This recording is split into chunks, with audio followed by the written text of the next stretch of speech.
कृष्ण में अति प्रिय सिस्टर्स एवं बच्चों, जैसे हम जानते हैं आज हमारे माँ कलीसिया बालक यीशु की सिंध तरसा का त्यौहार मना रही है। इनका जन्म फ्रांस देश में हुआ था वर्ष 1876 में हुआ था और ये बहुत बड़ा परिवार में जन्म ली है। और कहा जाता है इनके माता पिता दोनों शादी करने के पहले उन लोग क्या थे जानते हैं आप लोग? फादर बनने के लिए गए थे और उनकी मम्मी सिस्टर बनने के लिए गए थे।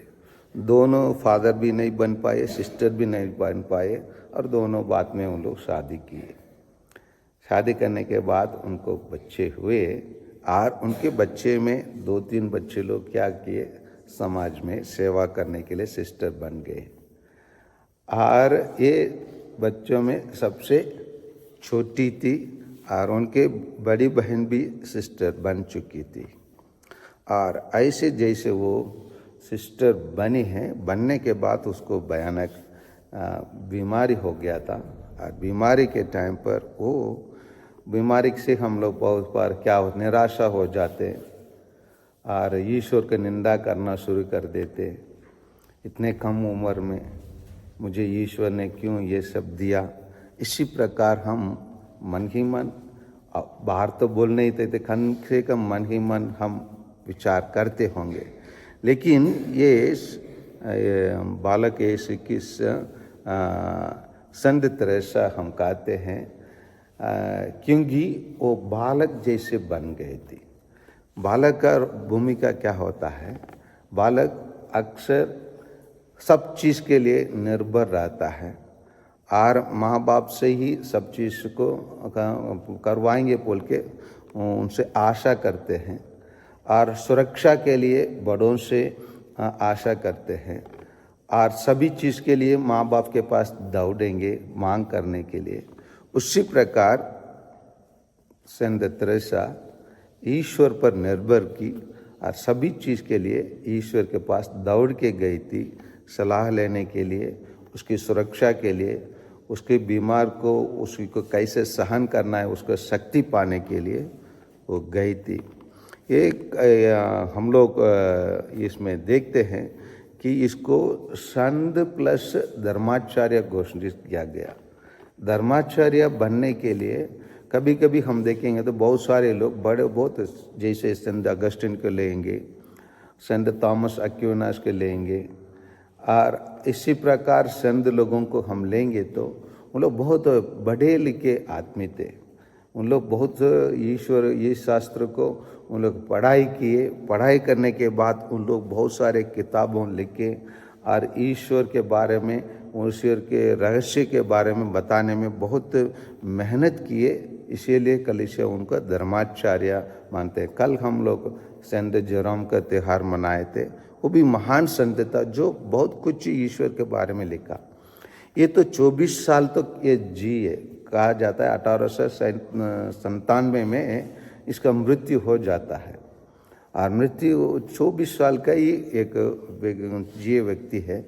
इसको कलीसिया मिशनरी लोगों का संरक्षक ये तो रही है। कहाँ रही है? इसको OCD कहते हैं, डिस्काल्ड ऑर्डर ऑफ डिस्काल्ड कार्मेलाइट्स। उसी कांग्रीगेशन में मतलब उन लोग बाहर भी नहीं निकल सकते।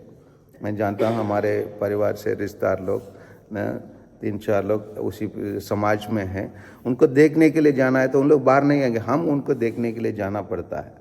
और देखेंगे भी जैसे वो खिड़की है ना, उन लोग उस खिड़की के उस पार रहेंगे, हम लोग इस पार खड़े होकर बात करना है। ऐसे रहे। फिर कैसे मिशनरी बनी? मिशनरी बनी क्योंकि वो मिशनरी लोगों के लिए अपने चार दीवार के अंदर रहकर निरंतर प्रार्थना की।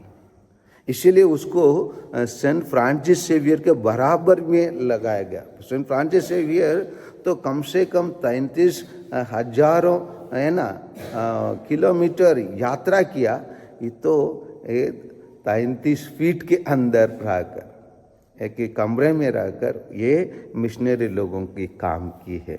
इसकी इच्छा थी कि ये शहीद बने, इच्छा से वो अपने लिए पूर्ण रूप से खून के द्वारा नहीं, वो क्या शहीद नहीं बनी, परंतु अपने इच्छा के अनुसार ये एक संत और शहीद बनी है।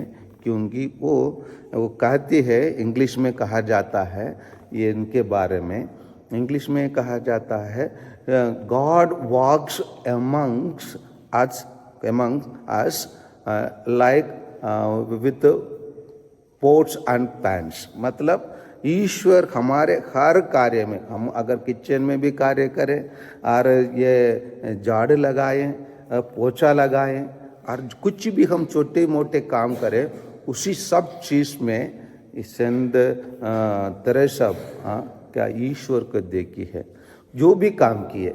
अगर सिस्टर लोग बोलिए तुम जाकर सैक्रिस्टी में काम करो, तो ये नहीं प्रश्न नहीं करते, मैं ही अकेले काम करूँगे क्या, मैं ही मिलाए क्या रोज में सैक्रिस्टी में काम करने के लिए, अन्य सिस्टर लोग नहीं है क्या, अन्य लड़की लोग नहीं है क्या, रोज मेरे को इस काम करने के लिए भेजते हैं। इसी प्रकार वो बुनाए नहीं, परंतु ग्रहण किए ईश्वर की योजना को, सभी चीज में वो ईश्वर को देखा। God walks among us even in pots and pans. Pots and pans कहाँ रहता है? किचन में रहता है। पोट रहता है, पैन से खाना बनाने के लिए छोला रहता है, उसी चीज में भी ईश्वर को उन्होंने देखी। इसीलिए कलीसिया उनको महान संत के रूप में घोषणा की और उसी संत को हम आज याद कर रहे हैं। आइए हम इसी संत से हम अपने जीवन में छोटे छोटे कामों के द्वारा हम ईश्वर की स्तुति और आराधना करें। इसीलिए अंग्रेजी में कहा जाता है little drops of water makes an ocean. मतलब बुनबुने के पानी क्या कर सकता है? एक बड़ा बड़ा समुद्र को बना सकते हैं। उसी प्रकार संत तेरेसा अपने छोटे छोटे कार्य के द्वारा महान कार्य की है। संत मदर तेरेसा भी यही कहते हैं, हमको महान कार्य करने के लिए इंतजार करने की कोई ज़रूरत नहीं है। हम छोटी चीज़ों भी करते करते जाएंगे तो वो महान कार्य बन जाएंगे। आइए संत छोटी तेरेसा से यही सीखे और मेरे को भगवान ने अवसर दिया उनके वही तीर्थ स्थान में जाने के लिए, और जहाँ उन्होंने अपने पापा से, पापा मैं भी सिस्टर बनना चाहती हूँ बोल के उनके घर के आंगन में उन्होंने निवेदन किया, उसी जगह में भी जाकर हम भी बैठकर हम भी अपने क्या बुलावा में मजबूत रहने के लिए हम प्रार्थना किए। आइए इसी महान संत से हम लोग सीखे और उनके समान बनने के लिए प्रयास करें। आमीन।